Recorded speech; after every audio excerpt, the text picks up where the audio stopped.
তো গাইজ আসসালামু আলাইকুম, আশা করি সবাই ভালো আছেন। তো আজকে আসছি মানিকদের বাসায়। এটা হইতেছে মানিকের কবুতরের খাঁচা। এখানে অনেকগুলো কবুতর আছে এন্ড ও হইতেছে একদম ছোটবেলা থেকে কবুতর পালে। দেখে আসতেছে যে অনেকগুলো কবুতর পালতো, এখন আর আগের মতো কবুতর পালে না। এই যে হইতেছে মানিক একটু কাজ করতেছে এটাই। এন্ড এটা হইতেছে মানিকের গরুর খামার, ছোট মোটো খামার, আসলে অতটা বড় না, কিন্তু এখানে কিন্তু 4টা গরু আছে দেখেন। তো আরো বড় বড় সাইজের গরু ছিল, ওই গরুগুলো আসলে মারা গেছে আর কিছু বিক্রি করে ফেলাইছে, যার কারণে গোয়ালটা একদম ফাঁকা। তো এখানে একটা আছে গরু, গাভী। গাভী না গরু, এটা গরু গরু। আহ, এটা হইতেছে গাভী। তো এটা নতুন আনছে এরকম। আসলে যত্ন আত্তি করতে পারে না দেখে একটু চিকন শুকনো টাইপের। তো ওইখানে আরেকটা আছে, আর ওইখানে হইতেছে বাছুর। এখানে অধিকাংশ যে গরুগুলো আছে বাছুর টাইপের, অনেক কম বয়সী। তো ওরে, আমার ছোটবেলা থেকে গরু দেখে অনেক ভয় করে। তো মানিক এখন ঘাস দিতেছে গরুরে, ওই বাছুরটাকে খাওয়ানোর জন্য। দেখাই, বাছুরটা সুন্দর। এগুলা সব তো দেশাল গরু, তাই না মানিকা? দিকে নিবি, এই জায়গা মানবি। তো বন্ধুরা, আমি একটা জিনিস দেখাই আপনাদের। দেখেন, এখানে কিন্তু অনেক সুন্দর নদী। এটা হচ্ছে কালীগঙ্গা নদী। এখানে গাছপালা and দেখেন উপরে দেখা যাইতেছে অনেক কাছাকাছি মনে হইতেছে। আসলে আমার জুম অনেক বেশি, যার কারণে কাছাকাছি দেখা যাইতেছে। নারিকেল গাছ আছে, বাট নারিকেল নাই। ওইটার মধ্যে আছে। ওরে বাবা রে, গরু নিয়ে আসতেছে।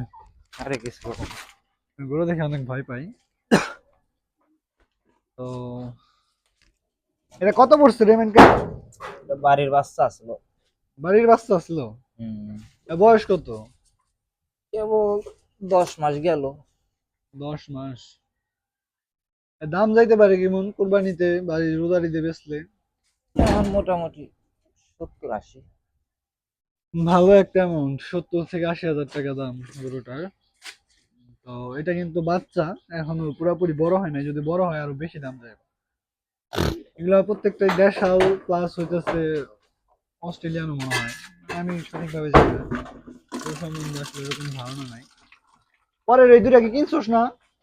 হ্যাঁ, ওই যে ওই সাইডে যেটা আছে এটা, এটা পরে আনছি, এই যেটার পরে আর ওই যে বাছুর, বাস রেডার, বাছুর, এটার বাচ্চা। এই লালটার বাচ্চা। দেখেন বাছুরটা হইতেছে এই লালটার বাচ্চা, কিছুদিন আগেই হয়েছে। ভালোই। আপনারা যারা খামার করতে চান তারা কিন্তু ফার্স্টে একটা গাভী দিয়ে শুরু করতে পারেন। এন্ড তেমন টাকাও খরচ করতে হয় না, অল্প টাকার মধ্যেই আপনারা গাভী কিনে কয়েক বছর পাললে হইতেছে বাচ্চা পেয়ে যাবেন। আচ্ছা, গরুর বাচ্চা কয় বছর পর পর দেয়? 1 বছর পর পর না? 1 বছর পরেও দেয়, কতটা দেখা গেছে 1.5 বছরে একবার দেয়। অস্ট্রেলিয়ার তো তার মনে কর 1.5 বছর লাগে, আর দেশি গুলা তো আর দেখা গেছে বছর বছর জ্ঞান দেয়। তো আপনারা শুনতে পেলেন মানিকের কথা। তো দেশিগুলো আসলে প্রত্যেক বছরে দেয় একটা করে বাচ্চা। আর অস্ট্রেলিয়ান যে গরুগুলো আছে সেগুলো হইতেছে বছরে না, বাট 2 বছরে একবার দেয় মনে হয়, বা 1.5 বছরে একবার দেয়, এরকম বাচ্চা দেয় এরকম টাইপের। তো মানিকের খামারটা ভালোই মোটামুটি, আলহামদুলিল্লাহ। 4টা গরু নিয়ে ওর খামার আরো ছিল, ওগুলা বিক্রি করে ফেলাইছে। And ওর কিছু গরু হইতেছে মারাও গেছে। ছোটবেলা থেকেই দেখছি যে ওরা বাসায় গরু পালে। অনেকগুলা বড় হচ্ছে বিক্রি করছে, আবার দেখা গেছে অনেকগুলা মারা গেছে। তো যে গরু যখন অনেক মারা যায়, ওদের হইতেছে লাখ টাকার উপরে ওইটা নষ্ট হয়ে যায়। এন্ড ও ভালো পরিমাণ কাজ করে গরুর পেছে, প্রচুর পরিমাণ শ্রম দিতে হয়। এন্ড সঠিক পদ্ধতিতে যদি গরু পালন না হয় তাহলে দেখা গেছে গরুটা মারা যায়।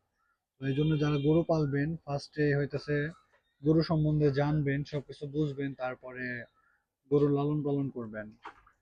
তাছাড়া আপনাদের যে টাকা ইনভেস্ট করবেন গরুর উপরে, ওইগুলা মারা যাইতে পারে, কারণ একটা গরু মারা গেলে লাখ টাকা মায়ের। এই গরু মারা যায় কারণ আছে, তোর দেখ সিন্দুর সিন্দুর মরা, তারপর তেলাচুরা মেলাচুরা, আরো ইত্যাদি জিনিস মনে করে যে এই ভুসির মধ্যে থাকে, পেয়ার বস্তার মধ্যে থাকে, হুম। ওগুলোর মধ্যে থাকলে তো ওগুলা ডিম মিম পারে, ওটার মধ্যে মনে কর আইগে গেমা খাইতে না, হুম। ওগুলা খাওয়াইলে তোর মনে কর পেটে গেলেই এটা মনে কর ভাইরাস শরীরে যায়, ইয়ে যায়, আটকে যায়, ভাইরাস জন্ম হয়।